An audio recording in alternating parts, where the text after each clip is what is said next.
Bakumham DPP Golkar bersama-sama dengan Pak Frans Ansanai. Beliau adalah calon anggota DPR RI dari Partai Golkar Dapil Papua. Perkara nomor 40 yang baru selesai, kami mendengar keterangan pihak terkait. Perlu kami sampaikan ke teman-teman media bahwa ada 4 besar partai yang kemarin ditetapkan untuk perolehan suara DPR RI, yaitu PDIP, Nasdem, Gerindra, dan Partai Golkar. Dalam penetapan oleh termohon KPU yang kami gugat, ada selisih 134.129 suara, di mana ada penambahan untuk Partai Gerindra sendiri 56.294 suara, untuk Partai PDIP 38.825 suara, dan Partai Nasdem 27.119 suara. Ada juga ke Golkar 11.891 suara. Ini kami sudah buktikan dengan 1.800 bukti C1 yang telah kami sampaikan kepada pihak Mahkamah Konstitusi. Kami berharap bahwa kejadian yang akan terjadi di Papua tidak lagi terulang, di mana penetapan suara tidak berdasarkan C1. Tadi semua jawaban pihak terkait dan termohon berdasarkan dari hasil kecamatan. Apakah pemilihan tanggal 14 itu adalah di kecamatan atau di tingkat TPS? Makanya kami minta Mahkamah Konstitusi untuk tidak menjadikan syarat formil menjadi batas dalam rangka uji bukti.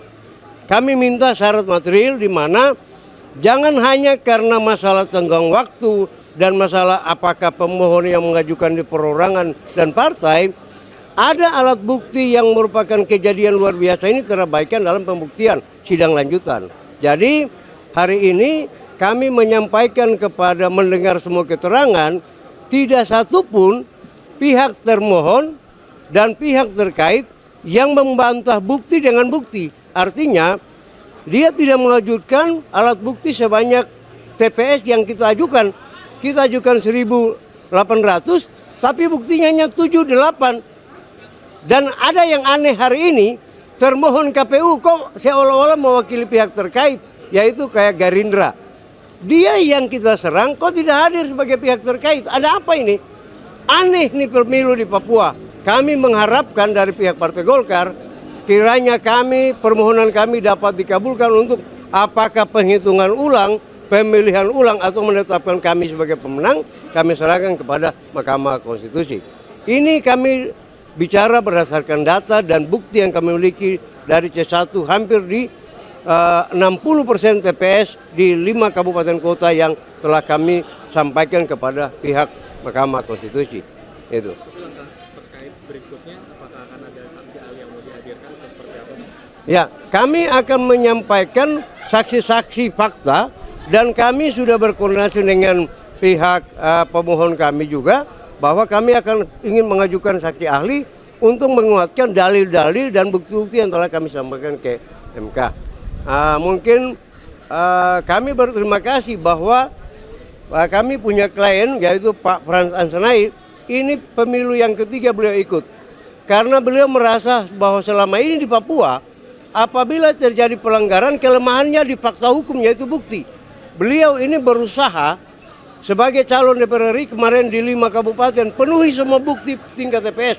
Ini yang tidak dijaga sama pihak termohon dan pihak terkait. Seolah-olah selama ini di Papua itu hanya cerita.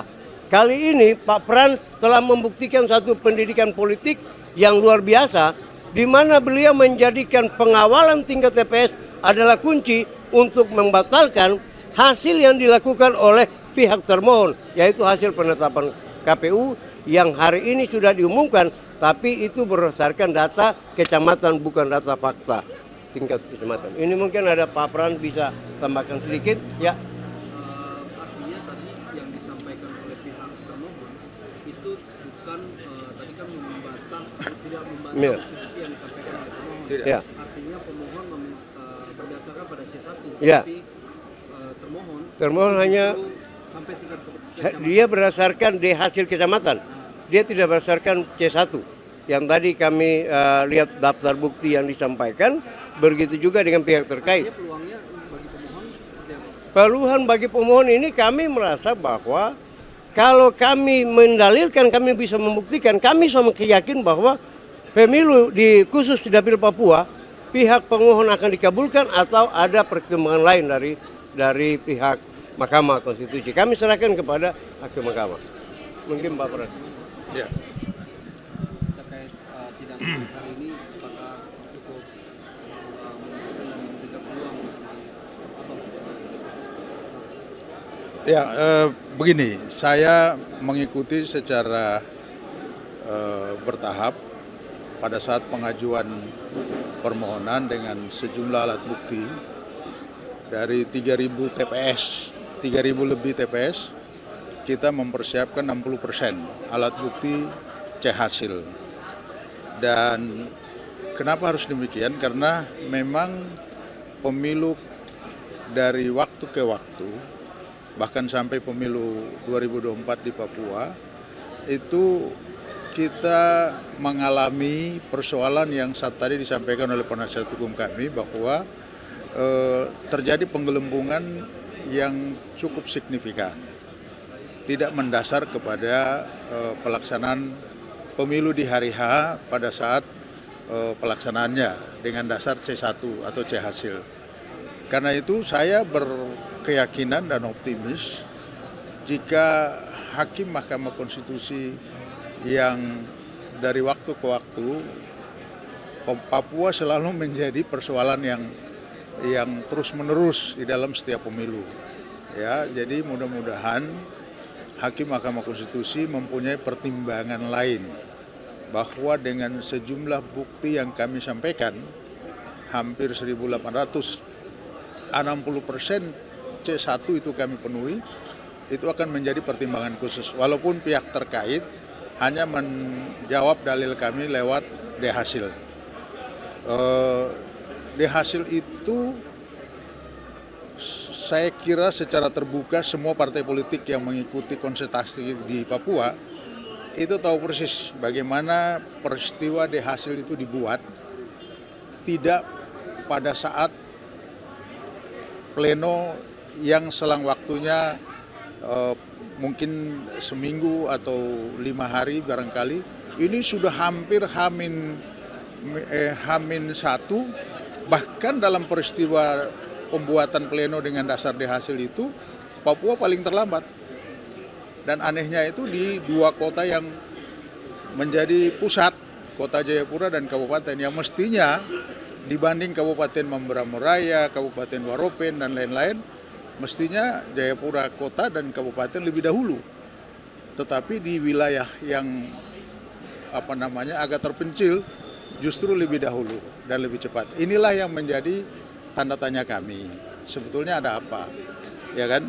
Kita ingin pemilu itu jujur, luber dan memuaskan masyarakat pemilih. Nah, saya memperjuangkan suara lewat proses di Mahkamah Konstitusi ini, lewat Partai Golkar, adalah kita mau melindungi aspirasi masyarakat yang diberikan kepada Partai Golkar. Bahwa mereka berkeyakinan apa yang dilakukan oleh Partai Golkar mempunyai cerita panjang tentang Papua, bagaimana Papua bisa dibawa dalam berbagai pembangunan yang baik. Nah, kita mengalami distorsi, mengalami kelemahan-kelemahan dalam perjalanan waktu di era Otsus, apalagi seperti sekarang ini. Karena itu saya memperjuangkan apa yang dipercayakan oleh masyarakat dan berharap Mahkamah Konstitusi mengembalikan suara rakyat. Karena itu kita ajukan permohonan ke Mahkamah Konstitusi. Seharusnya berapa yang didapat dari Partai Golkar sendiri?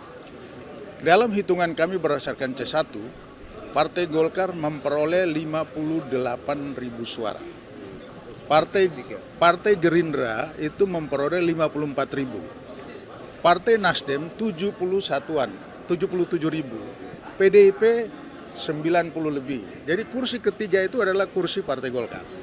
Kalau berdasarkan C1. Jadi sangat naif kalau nanti pihak terkait mempertahankan dalilnya berdasarkan D hasil. Menurut saya ini perlu menjadi pertimbangan khusus dari para hakim Mahkamah Konstitusi. Itu yang pertama. Yang kedua, saya ingin tegaskan bahwa pemilu Papua dalam pelaksanaannya, bagian ini akan menjadi telahan hukum bagi kami, yaitu bahwa tanggal 20 itu finalisasi seluruh agenda pemilu. Tetapi tanggal 21 pemilu di Papua masih diadakan, masih ada pleno. Nah, tidak ada bantahan dari Bawaslu dan seolah-olah apa yang dikerjakan oleh KPU itu sudah memenuhi syarat-syarat penyelenggaraan pemilu. Nah, ini pun akan menjadi pertimbangan kami. Kenapa ada proses pembiaran yang terjadi, batas waktu tanggal 20 tapi masih ada pleno tanggal 21. Jadi ada dua hal yang, satu kita melalui tahapan pengajuan permohonan, yang satu akan menjadi pertimbangan kami untuk melihat kembali bagaimana perilaku penyelenggara pemilu di Papua. Saya kira itu. Terkait misalnya nanti putusan MK nantinya PSU atau penghitungan ulang, dampaknya apakah hanya ke Partai Golkar atau justru akan berdampak juga ke calon-calon legislatif? Saya kira berdampak luas bagi semua partai kalau itu memang dilaksanakan. Jadi kita harus fair play, ya kan? Kalau Mahkamah Konstitusi memutuskan harus PSU atau perhitungan ulang, malah kami Partai Golkar, saya pribadi merasa itu jalan terbaik. Tapi kalau ada pertimbangan lain dengan data yang kita masukkan dan mempertimbangkan situasi politik dan lain-lain di Papua dan menjelang pilkada kemudian menetapkan, ya itu kita serahkan juga kepada yang mulia Majelis Hakim. Saya kira begitu. Baik, ya terima kasih. Ya, teman-teman wartawan, makasih ya.